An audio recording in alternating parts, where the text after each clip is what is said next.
재판관기 3장 23절 보겠습니다.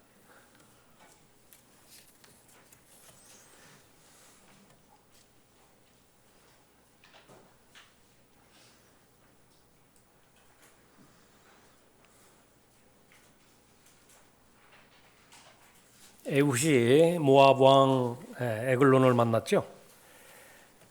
선물을 가져왔다 그렇게 하고 개인적으로 이 에글론 왕을 독대했습니다.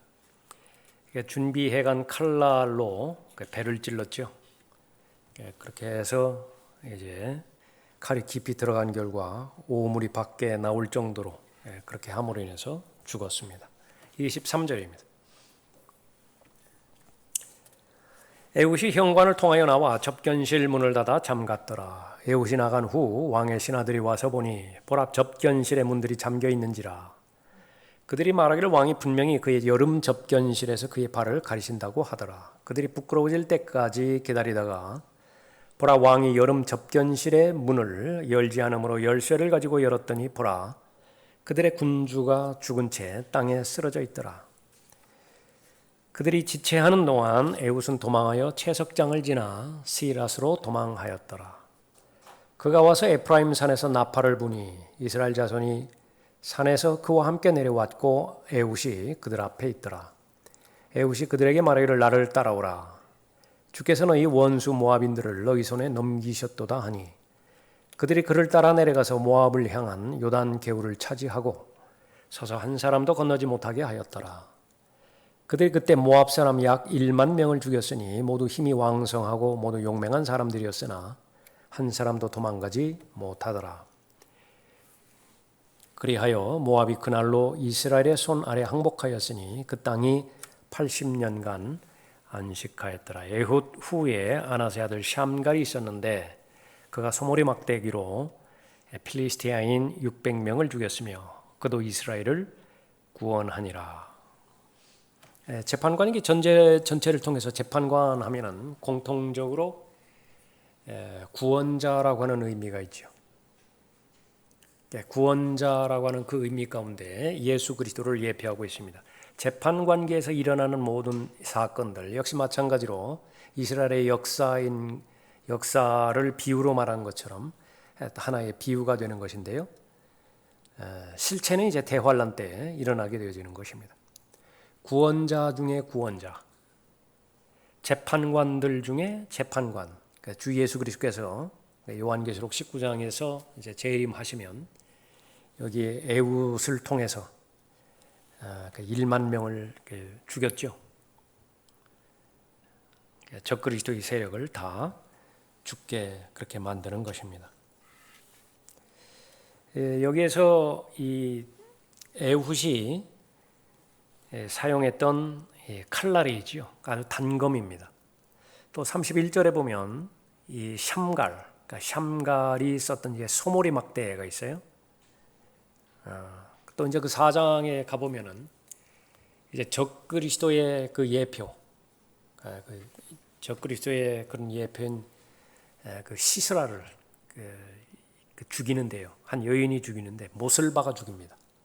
그러니까 거기에 나오는 못, 이 모두가 다 하나님의 말씀을 예표하고 있습니다. 우선 에훗이 사용했던 이 칼은 피를 보았죠.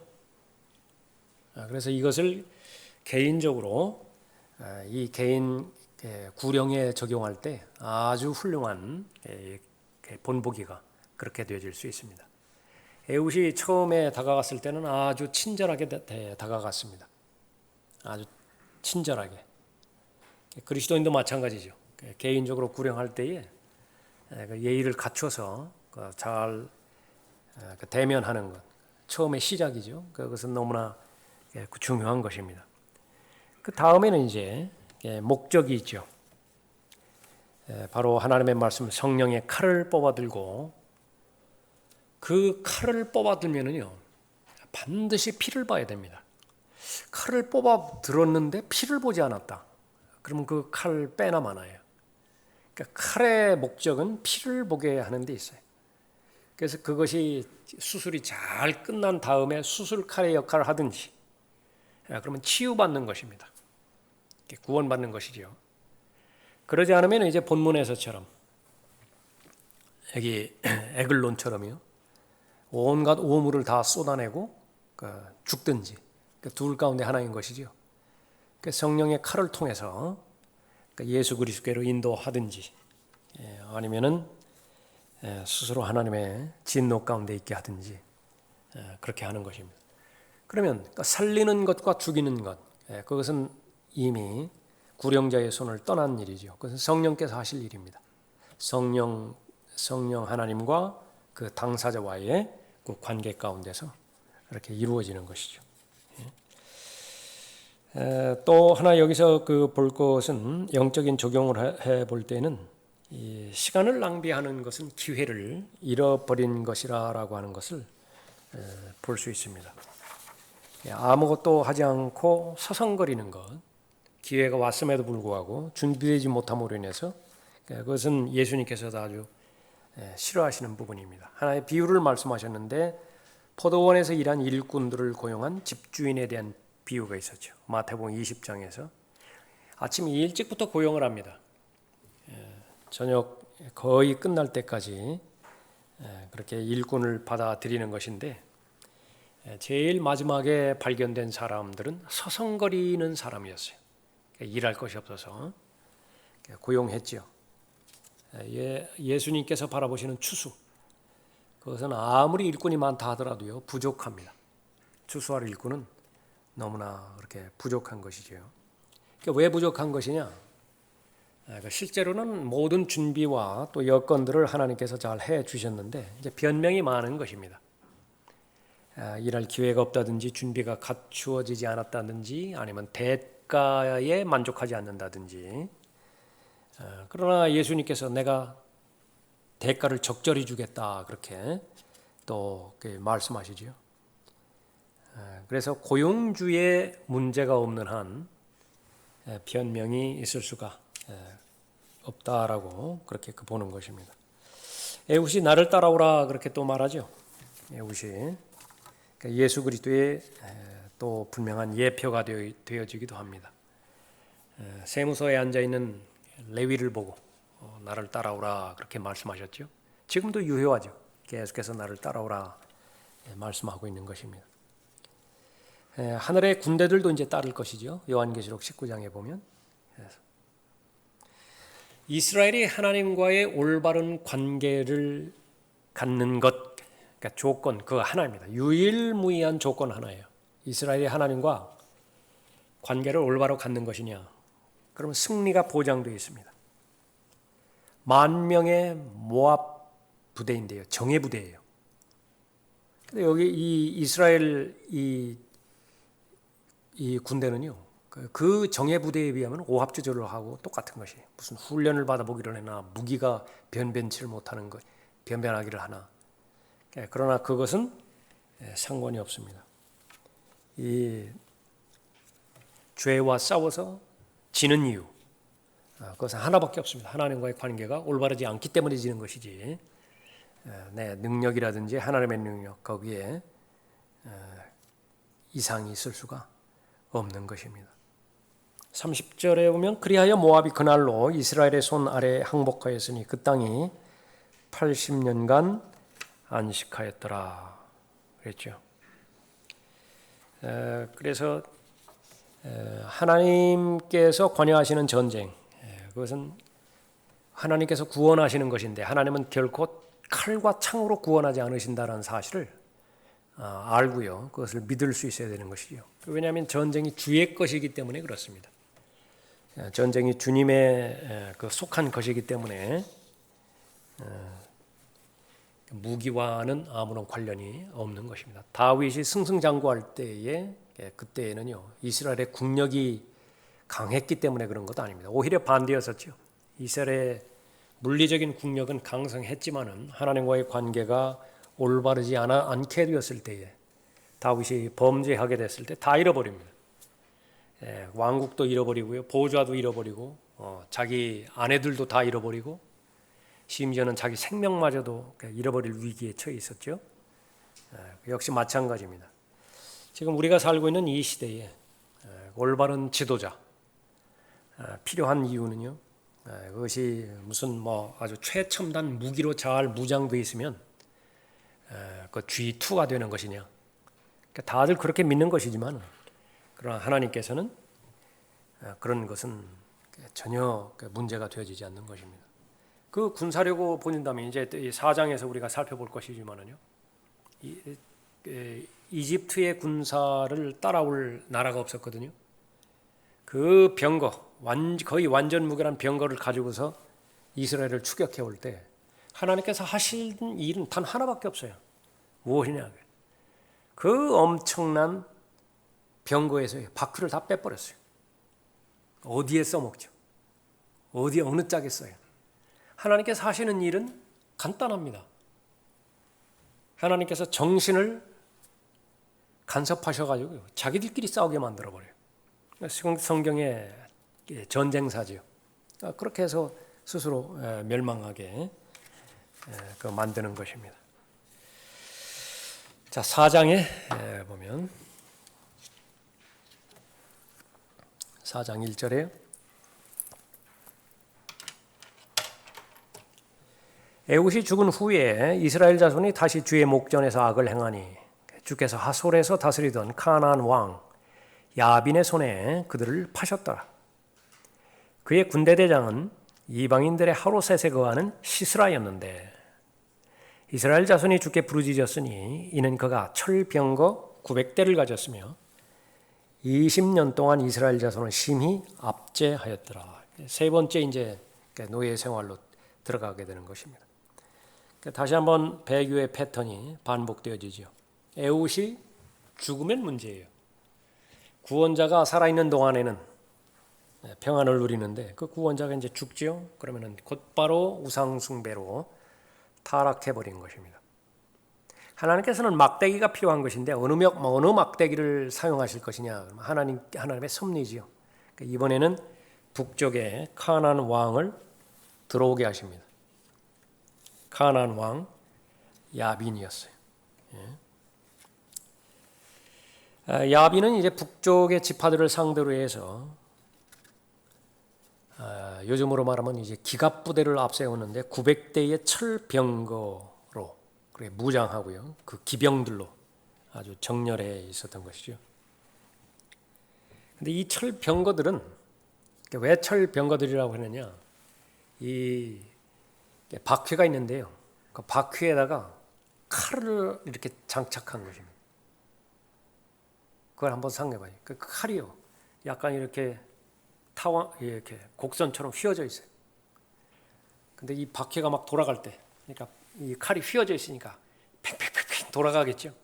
그러니까 거기에 뭐든 걸리면은 사람이 한번 거기에 걸렸다고 한번 보세요. 사람의 다리가 거기에 한번 걸렸다. 그러니까 그대로 다 절단이 되어지겠죠. 길이가 약 3피트 정도 그렇게 된다고 그러는데 1피트가 한 30cm 정도니까 90cm, 한 1m 길이로 해서 양쪽으로 팽팽팽 돌아가면서 한번 가봐요. 어떻게 접근 가능하겠습니까? 예. 이 이스라엘 민족이 이 므낫세라든지 에프라임이라든지 유다 지파가 이방 족속들을 몰아내지 못하는 변명, 그것 가운데 강력한 것이 이제 철병거를 들어요. 그들은 철병거를 가지고 있기 때문에 우리가 접근하지 못한다. 비교하려고 한다면 하나님의 전능하심에 비교를 하면 될 텐데 하나님의 전능하심은 배제를 시켜버렸습니다. 거기 여호수아 17장 18절 구절이 있죠. 여호수아가 므낫세와 에프라임에게 약속한 말씀입니다. 그들이 철병거를 가졌고 강할지라도 내가 카나안인들을 쫓아내리라. 철병거를 가졌고 강할지라도 사실이에요. 사실이 아니라고 부인하는 것은 아닙니다. 그러나 결과는 그들을 쫓아내리라. 조건이 무엇이냐? 마찬가지입니다. 하나님과의 올바른 관계만 있으면 됩니다. 그러니까 하나님과의 올바른 관계를 갖는다라고 하는 것은 무엇이냐면 1차적으로 하나님께서 주신 약속의 말씀이 있죠. 그것이 없으면 올바른 관계를 맺을 방법이 없어요. 우선 그 말씀을 받아야 돼요. 하나님께서 우선적으로 말씀해 주셔야 되는 거죠. 언제 어디서든지 하나님께서 먼저 다가오십니다. 말씀으로 먼저 다가오시는데 그 말씀을 듣고 이제 믿으면 되는 것이죠. 그 믿는 사람은 이제 행함으로 그렇게 나가겠죠. 그러면 이루어지는 것입니다. 2절에 보면 주께서 하솔에서 다스리던 가나안 왕 야빈의 손에 그들을 파셨더라. 그의 군대 대장은 이방인들의 하롯에게 거하는 시스라였다. 두 사람을 기억할 수 있죠. 왕은 야빈이고요. 군대 대장은 시스라입니다. 얼마만 동안 압제를 했느냐 그러면 20년 동안 이스라엘 자손을 압제하였다 그렇게 말합니다. 근데 이거는 이제 지금 세 번째 노예 세월인데 앞으로 계속되거든요. 계속되는데요. 더 악해져요. 더 하나님을 반역하는 그 부분이 더 부패되어지는 것입니다. 그러면 배교의 정도가 심하면 심할수록 압제의 정도도 더 심해지는 것이에요. 그 기간도 점점 더 늘어나는 것입니다. 4절부터 9절까지 보면 라피도스의 아내 여선지자 드보라가 그때 이스라엘 자손을 재판하였으니 여선지자 드보라가 나오죠. 이렇게 간헐적으로 여선지자 나오는데 드보라입니다. 이스라엘 자손을 재판하였다 그랬죠. 그녀가 에프라임 산지에 있는 라마와 베델 사이에 드보라의 종려나무 아래에서 거하였는데 이건 뭐 살았다 그 말 아니에요. 여기에서 재판하였다 그렇게 말합니다. 재판하기 위해서 여기에 머무른 거예요. 이스라엘 자손이 그녀에게 와서 재판받더라. 그녀가 보내어 케데스 납탈리에서 아비노함의 아들 바락을 불러. 그러니까 이 적은요 가나안 왕 야빈이고 야빈의 군대 대장은 시스라죠. 이스라엘 쪽에서는 드보라하고 또 이제 직접적으로 싸워야 되는 그 대상이 이제 바락입니다. 바락을 불러서 그에게 말하기를 이스라엘의 주 하나님께서 이같이 명하지 아니하셨느냐 말씀하시기를 너는 납탈리 자손과 스불론 자손 1만 명을 데리고 타볼산을 향하여 가라. 두 지파가 이제 중심이 돼서 군대를 이루죠. 스불론 자손과 납탈리 자손입니다. 그래하면 내가 야빈의 군대 대장 시스라와 그의 병거들과 무리를 키손강으로 내게 이끌어내어 그를 내 손에 넘기리라 하셨느니라 하니. 자, 명령을 받았죠. 바락이 그녀에게 말하기를 당신이 나와 함께 가면 내가 가리이다.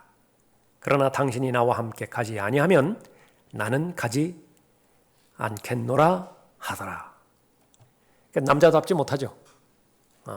그런데 이거는 그렇게 비난만 할 것이 안 되는 것이 아니라 워낙 이 드보라가요.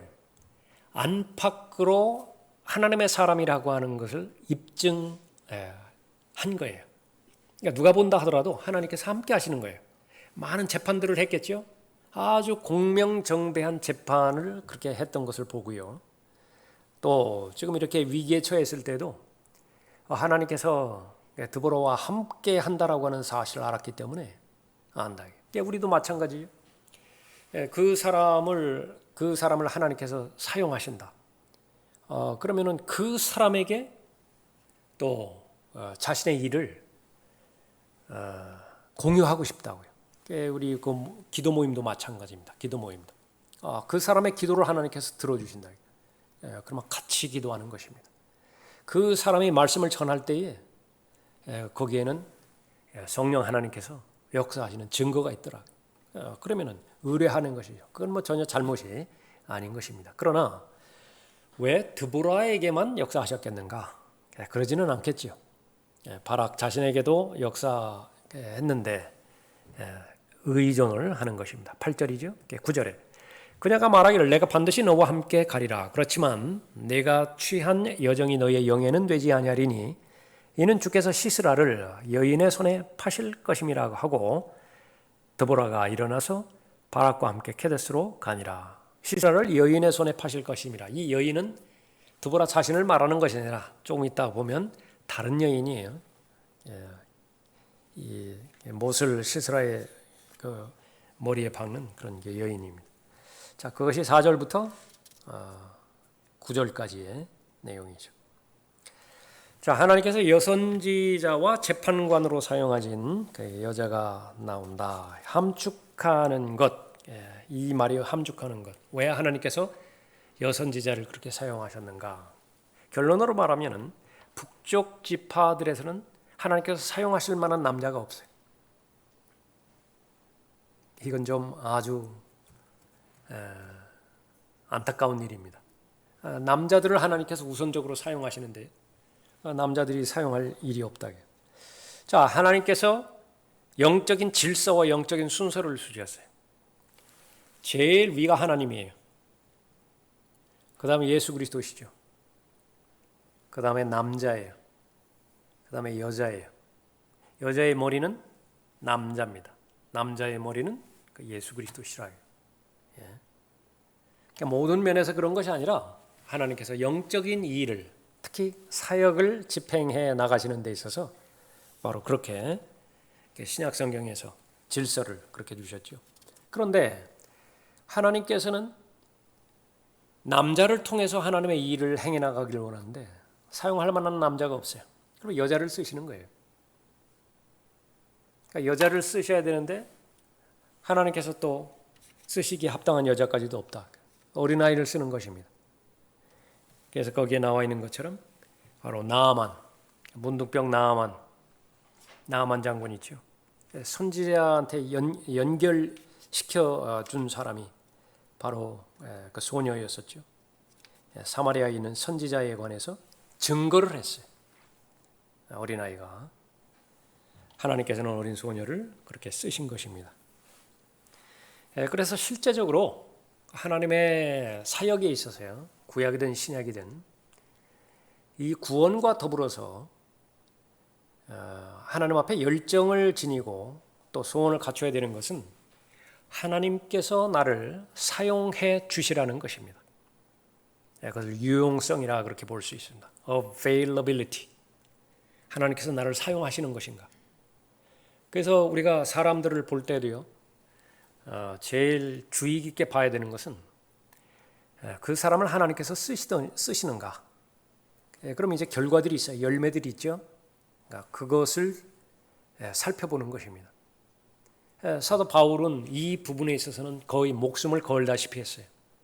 구원받은 이후에 가장 두려워하는 것은 이 유용성을 잃어버릴까 봐. 지금까지 잘 쓰임을 받았는데 그 다음에는 다른 사람에게 잘 전달을 했죠. 설교를 했죠. 잘 가르쳤죠. 잘 인도를 했죠. 근데 자기가 이제 쓰임 받지 못하는 것입니다. 구원을 잃어버린다는 말이 아니라 더 이상 쓰임 받지 못한다. 그런데 그만큼 중요성을 그리스도인들이 가지고 있는 것인가? 그것은 상당히 중요한 부분입니다. 그러면 이런 하나님 앞에 쓰임 받기 위해서는 어떻게 해야 되는 것인가? 의존할 수 있어야 되죠. 하나님을 의존할 수 있어야 된다. 사람을 신뢰하는 것이 아니라. 그것이 바로 dependability입니다.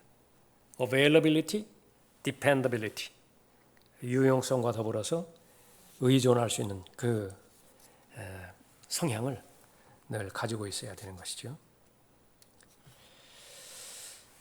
거기에는 이제 그 남침내 교단과 관련돼서 로티 문이라고 하는 그런 사람의 예가 나와 있습니다. 아주 미국 사람들이 수치스러워해야 되는 일이 있는데 그것을 이제 요약한 것이 남침내 교단의 수백만의 침내 교도들이 있는데 중국에서는 단 3명밖에 없다. 남자들이 설교할 사람들이. 그래서 그 강단을 침내 강단을 채우려면 장로교 설교자들을 의존해야 된다. 그런 그 예를 그렇게 보도한 그런 내용입니다. 자, 계속 반복해서 결론으로 보는 것은 하나님께서 남자를 구하실 수 없으면 여자를 택하실 것입니다. 여자도 구할 수 없으면 어린아이를 택하실 것이고요. 심지어 어린아이마저도 없다고 한다면 민수기 22장에서 당나귀 사용하죠. 나귀. 그 다음에는 베드로와 관련돼서 수탉을 사용하기도 합니다. 하나님의 일에는 아무런 방해 요소가 없지만 그러나 염원이라고 한다면 하나님께서는 나를 사용하기를 원하는 거죠. 더불어 두 가지 신분이 있습니다. 하나는 여선지자고요. 성경에서 나오는 여선지자가 그 많이 있었죠. 그 미리암도 있었고 열왕기하 22장에 훌라도 있었고요. 이사야의 아내도 그랬고 누가복음 2장의 안나도 여선지자였습니다. 그리고 전도자 빌립의 딸들도 있었죠. 사도행전 21장에서. 이 성경에서 이 여자의 역할은 대단히 중요합니다.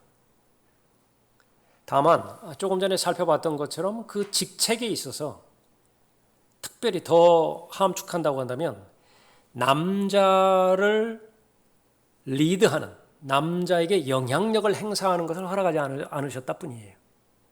그러나 그마저도 남자들 인도해야 되는 당연한 남자가 있어야 되는데 없다. 그러면은 여자를 하나님께서 쓰시는 것입니다. 주로 이제 선교지 같은 경우에 처음에 설교자가 없다고 한다면 여자 선교사가 다 가르쳐야 되죠. 여자 선교사가 다 설교해야 되죠. 그러나 기도하면서 빨리 남자 설교자를 준비를 시켜야 됩니다. 그래서 그 일을 맡겨야 되는 거죠. 그러나 이 하나님을 사랑하는 부분이라든지 또 하나님의 일을 수행하는 그 부분에 있어서 여자의 역할은 대단히 중요한 것입니다. 신약에서 그 구속의 기쁜 소식을 처음 말한 사람 누가복음 2장에서 안나였습니다. 여자였었죠.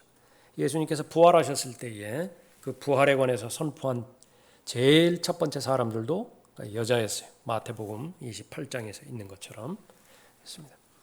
그 다음에 이제 드보라는 재판관이었습니다. 재판관. 자, 신약에서 적용을 해 본다고 한다면 신약에서 여자들의 역할. 제일 먼저 역할을 중요한 것은요. 그러니까 남자에게는 그 남편과 아내와의 그 관계 가운데서 사랑을 제일 먼저 명령하셨고요. 여자에게는 남편에 대한 복종을 제일 먼저 말씀하셨습니다. 그것은 범죄하기 전에 아담과 이브와의 관계까지도 적용이 되어지고 또 그리스도의 몸된 교회, 그러니까 예수 그리스도와 신부와의 관계도 마찬가지입니다. 예수님께서는 교회를 사랑하셨죠. 어디까지 사랑하셨느냐? 그러면 죽기까지 사랑하신 거예요. 그래서 신부를 얻기 위해서 죽으셨고요.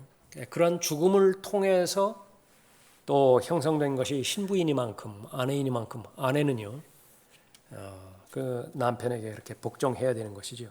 그러니까 그것이 기반이 돼서 남편에게 복종해야 되고요. 베드로전서 3장 1절에서 부모에게 복종해야 되고 에베소서 6장 1절에서 또 목사에게 복종해야 됩니다. 디모데전서 2장 11절에서 지역교회에서 금하는 것은 여자가 남자들에게 가르치는 것이나요 남자들에게 권위를 행사하는 것, 그 위치에 있는 것, 그것은 허락되지 않습니다.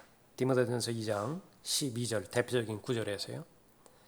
그렇기 때문에 여기서 무슨 뭐 여자 집사라든지 무슨 뭐 여자 목사라든지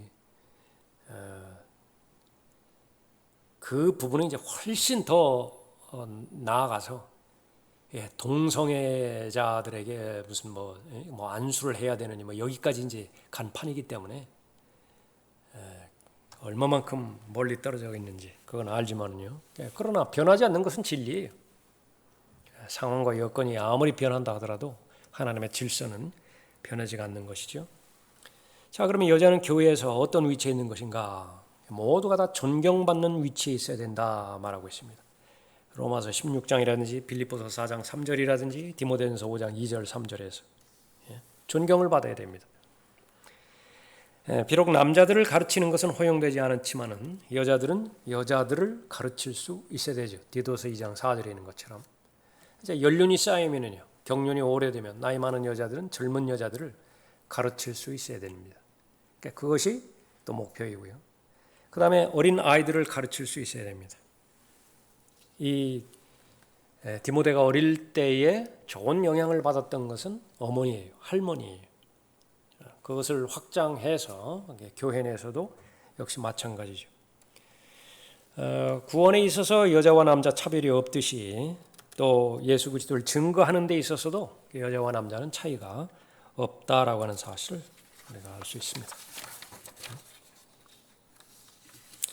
자, 드보라는 재판관이었는데 재판에 관한 책임이 드보라에게만 있었던 것이냐? 그렇지 않습니다. 신명기 17장 8절 이후에 보면 재판에 관한 일들은요, 성막에서 일하고 있는 레위인들에게 주어진 것이에요. 그런데 재판관기 17장 이제 18장에 가서 보면 이 레위인들이 엄청난 배교를 저질러거든요. 레위인들도. 그러니까 하나님 보시기에 재판관으로 뽑을 사람이 없는 거예요. 그러니까 차선으로 드보라를 재판관으로 쓰셨던 것입니다. 그러나 구원자는 아니에요. 여선지자이기도 하고 재판관이기도 하지만 구원자는 아니라. 왜냐하면 이 구원자는 예수 그리스도를 강력하게 예표하는 그런 예수 그리스도의 그 유형이기 때문에 그렇습니다. 사람이신 그리스도 예수, 사람이신 그리스도 예수, 그것을 나타낼 수 있어야 되는데 남자예요. 그래서 드보라가 남자를 찾죠. 이스라엘을 구원할 남자를 그렇게 찾는 것입니다. 바락이에요. 바락을 그렇게 찾게 되는 거죠. 자, 그래서 이스라엘 군대는 스불론 지파와 납탈리 지파로 이루어졌는데 원래는 이제 다른 지파들도 다 오라고 소집을 했습니다. 그러나 오지 않았을 뿐이에요. 10절 보겠습니다. 10절부터 16절까지 보면 바락이 스불론과 납탈리를 케데스로 불러서 그가 1만 명을 거느리고 올라가고 드보라도 그와 함께 올라가더라. 모세의 장인 호밥의 자손 중 켄인 헤벨이 켄인들로부터 떨어져 나와 케데스 곁에 있는 사나임 평원에 이르러 그의 장막을 쳤더라. 사람들이 시스라에게 아비노함의 아들 바락이 타볼산에 올라간 것을 알렸더니 시스라가 그의 모든 병거 즉 900대의 철병거와 자기와 함께 있던 모든 사람을 이방인들의 하로셋에서부터 키손강으로 모으더라. 드보라가 바락에게 말하기를 일어나라. 이는 오늘이 주께서 시스라를 내 손에 넘겨준 날임이라. 주께서 내 앞서 나가시지 않았느냐. 중요한 말입니다. 전쟁에 있어서는 항상 주께서 앞서 나가세요. 그래서 이것을 신약에서 적용해서 성령보다 앞서지 말라는 말이 거기서 나온 거예요. 기도보다 앞서지 말라는 말이 거기서 나오는 것입니다. 주께서 내 앞서 나가시지 않았느냐 하므로 바락이 타볼산에서 내려가니 1만 명이 그를 따르더라. 주께서 바락 앞에서 칼날로 시스라와 그의 모든 병거와 그의 모든 군대를 패주시키시니 15절도 그 주어가 중요하죠. 주어가 주께서 패주시킨 거예요.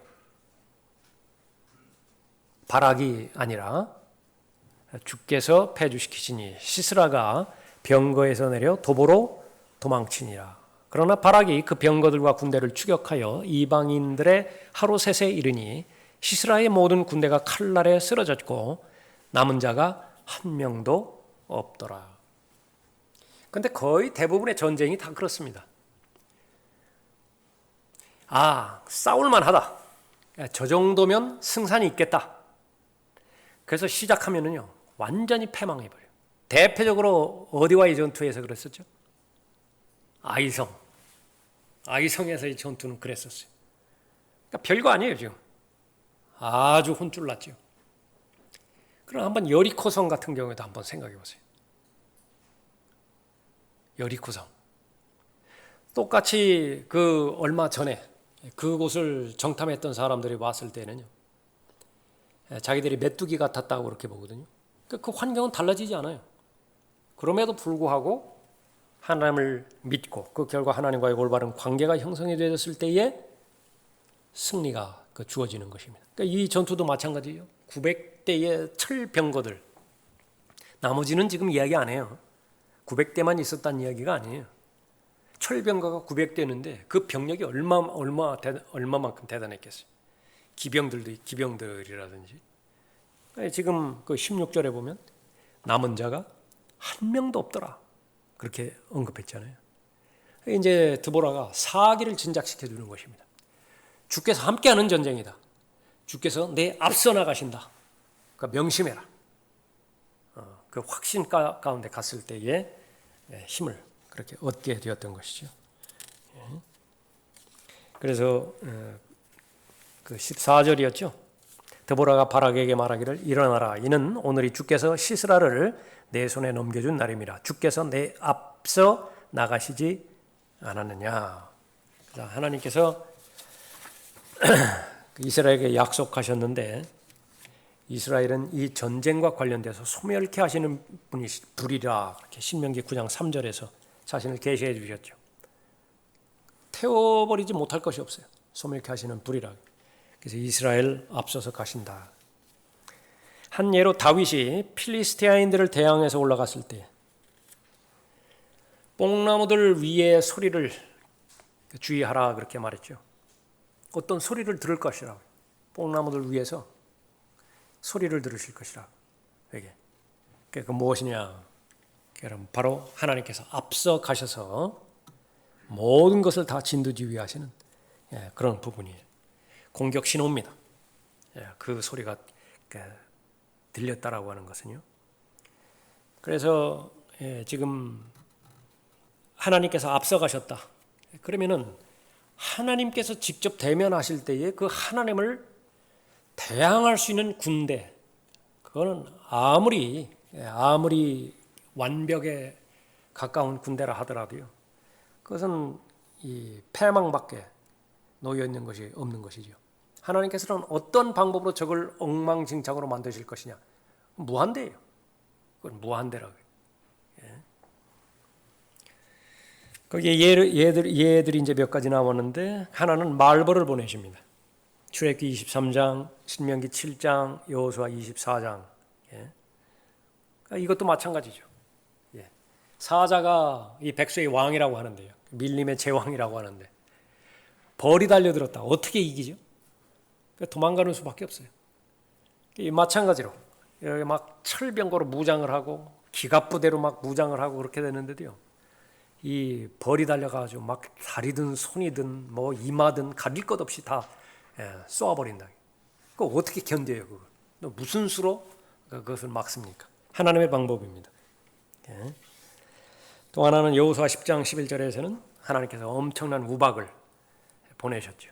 특히 남부 연합군에게 적들 위해 부어버리시는 것입니다. 이 볼링공만 한 막 우박이 막 쏟아졌을 때 그걸 어떻게 감당을 해요? 주께서 앞서가신다라고 하는 그 부분입니다. 또 재판관기 5장 21절에서 보면 키손강이 그들을 쓸어버리셨다 그렇게 기록하고 있거든요. 재판관기 5장 이제 다음 장에서 봤을 때 시스라의 군대들 어떻게 멸망했는가? 강의 홍수로 인해서 멸망당해버린 것입니다. 이것은 그 전에 홍해 건널 때의 파라오의 군대와 아주 비슷한 경향이죠. 그래서 가장 위대한 군대, 또 능력 있는 군대, 그것이 하나님께서 앞서가시면은요, 그러니까 절대 무능해져 버리는 그런 오합지졸이 되어져 버리는 것입니다. 자, 17절부터 보겠습니다. 그러나 시스라는 도보로 도망하여 케닌 헤벨의 아내 야엘의 장막에 이르렀으니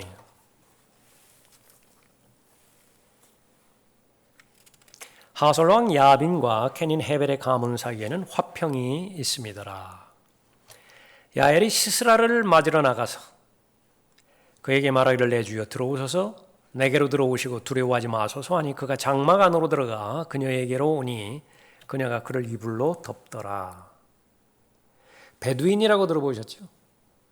베두인이요. 거기에 대해서는 반드시 지켜야 되는 불문율이 있는 것인데 그것은 여자가 혼자 있어요.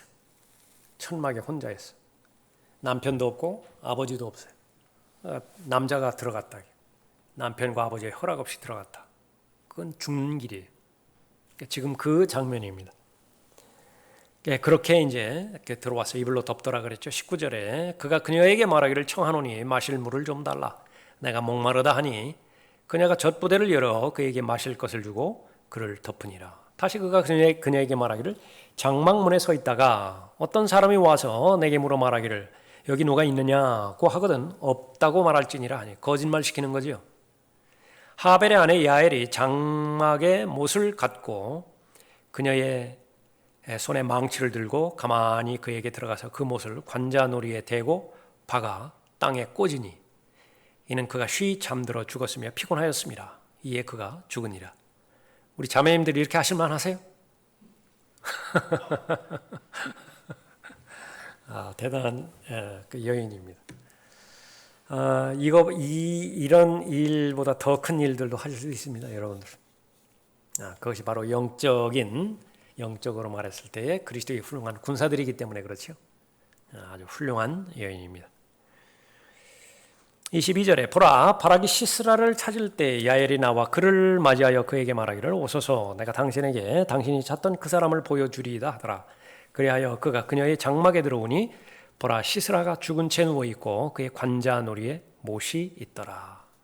그리하여 하나님께서 그날로 가나안 왕 야빈을 이스라엘 자손 앞에 굴복시켰더라. 이스라엘 자손의 손이 번창하여 가나안 왕 야빈을 대적하여 이기니 그들이 가나안의 야빈 왕을 멸망시켰더라.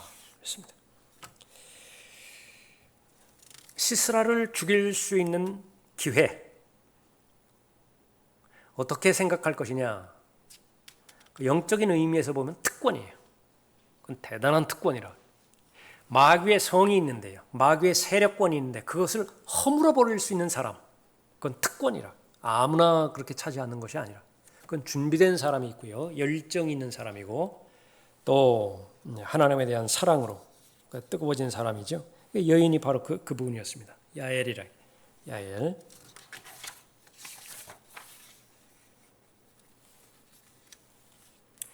중간쯤에 보면 거기에 나오죠. 우리가 알고 있는 사실 하나는 시스라가 베두인 사회에서는 상상도 할 수 없는 어떤 짓을 했다는 사실이다. 어떤 남자도 남편의 아버지가 그 자리에 없는 어떤 여인의 구역에 결코 들어가지 않는다. 그런 베두인의 윤리를 어길 경우 죽음으로 처벌한다. 이것이 야엘이 시스라에게 제공한 것이다.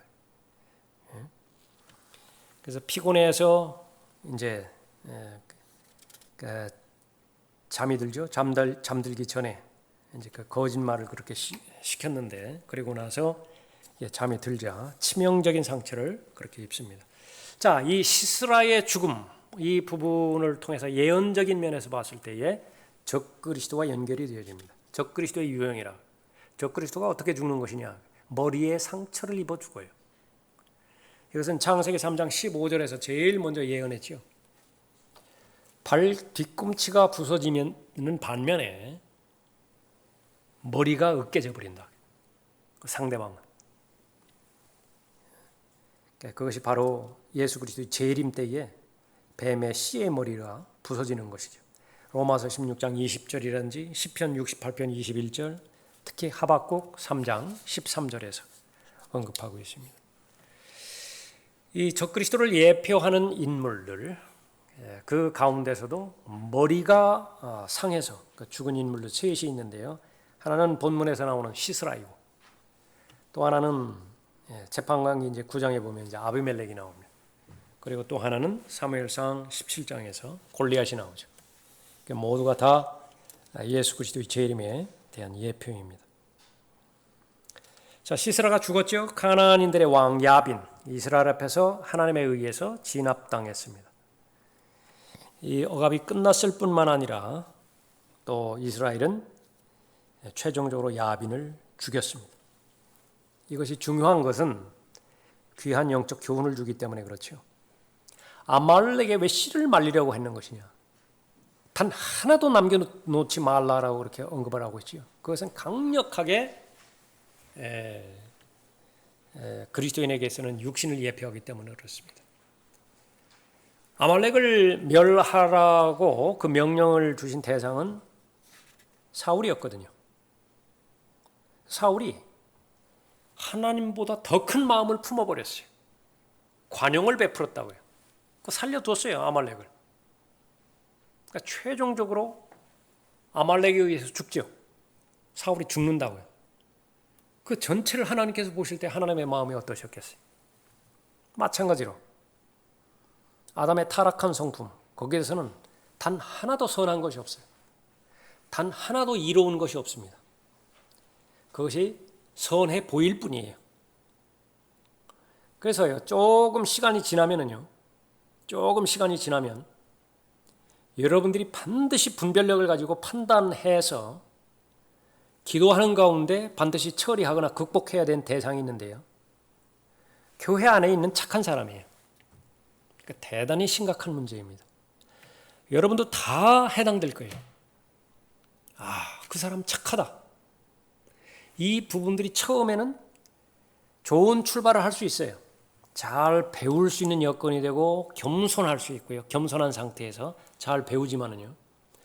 그러나 이 착하다라고 하는 것이 성경의 조명을 받지 못하고 성경에서 스스로 입증해내지 못하면, 다시 말하면 성경에서 말하는 good, 선하다 말이죠. 이거 그냥 착하다 그 말하고 같은 말인데, 하나님께 인정하시는 선함이 있어요. 하나님께서 인정하시는 그 성품이 있는 것인데, 예수님의 성품 가운데 하나가 그 부분이죠. good shepherd예요. 선한 목자라고요. 선한 목자. 그런데 이것이 성령과 관계없이 십자가를 통과하지 못하고, 다시 말하면 새 사람, 속사람으로부터 기인한 착함이 아니라고 한다면 반드시 문제 일으켜요. 그런데 이것은요, 어떤 막 드러내놓고 질투하고 시기하고 증오하고 하는 것보다 훨씬 더 깊을 수 있어요. 그것을 성령의 조명하에서 찾아낼 수 있어야 되는 것입니다. 그것이 육신의 속성이에요. 가장하고 있다. 가장. 그래서 그것을 하나씩 모아놨습니다. 착함이라든지 아량이라든지 관용이라든지, 용서도 두 가지 종류가 있어요. 내 육신이 동기가 돼서 내 아량으로 그렇게 그 용서하겠다 하는 부분이 있고요. 은혜의 보좌 앞으로 나가서 성령 하나님의 도우심 가운데서, 그 역사심 가운데서 결과를 가지고 있는 용서함이 있는 것인데, 그 두 가지가 구분하지 못하면요, 나중에 육신에 의해서 먹힙니다. 그래서 성경에서는요, 육신은 죽여라는 거예요. 죄를 죽이라, 육신을 죽이라. 육신의 일들을 죽여야 돼. 그래야 살아요. 그런데 육신의 일들, 다른 것들, 다시 말하면 겉으로 드러나는 도덕적이고 윤리적인 그런 그 부분들은 누구나 다 공감하니까 그건 다 죽였다고 친다. 거짓말? 그거는 안 한다. 도둑질 안 한다. 사람에게 상처를 주는 행위? 그런 것도 안 한다. 그런데 잠재적으로 지금 도사리고 있는 것이다. 위에 드러나 있는 것, 그것은 낫으로 베버릴 수 있다고. 속으로 들어가는 뿌리는 어떻게 하느냐고요. 그거 잠재되어 있는 거예요. 그래서 쓴 뿌리 대단히 중요하게 성경에서 경고하고 있는 것입니다. 쓴 뿌리 내리면 안 돼요. 하나님에 대한 원망이라든지 그 부분이. 그렇게 해서 우리가 배워야 되는 영적인 교훈은 무엇이냐. 삶 가운데서 어떤 죄에 대해서 일단 승리했다고 한다면 그 특정한 죄에 대해 완전히 승리할 때까지 멈추지 말고 계속 싸우라는 것이라. 좋지 못한 습관, 여기에 해당되겠죠. 여러 가지 습관이 있습니다. 행동을 하는 습관도 있고, 사고 체제 내에서 계속해서 작용되어지는 그런 습관도 있고, 그것은 계속해서 싸워야 되어지는 것입니다. 만일 이스라엘인들이 시스라에 대해 끝까지 승리하지 않았다면 야빈은 쉽사리 다른 장군을 세워 군대를 재정비했을 것이고, 이건 현실적이니까요. 갈릴리를 다시 휩쓸어질 것이다. 그 결과는 더 크게 파괴되었을 것이고, 그렇기 때문에 그 위협을 그치게 하기 위해서는 왕을 죽여야만 했다라는 것이죠. 당신의 마음속에 예수 그리스도께서 지속적으로 보좌에 앉아 계시기 위해서는 육신은 날마다 십자가에 처형되어야 한다. 승리의 길은 내 마음의 보좌에 예수 그리스도께서 앉아 계시기만 하면 아무 문제도 일어나지 않는다. 끌어내리는 것은요, 육신입니다. 그 육신이 가장 강력하게 요구하는 그 기반은요, 인본주의예요. 인본주의. 하나님을 배제시킨 상태에서 그거 좀 너무하지 않느냐. 이렇게. 그러니까 죄에 대해서는요, 죽이지 않으면 내가 죽어요.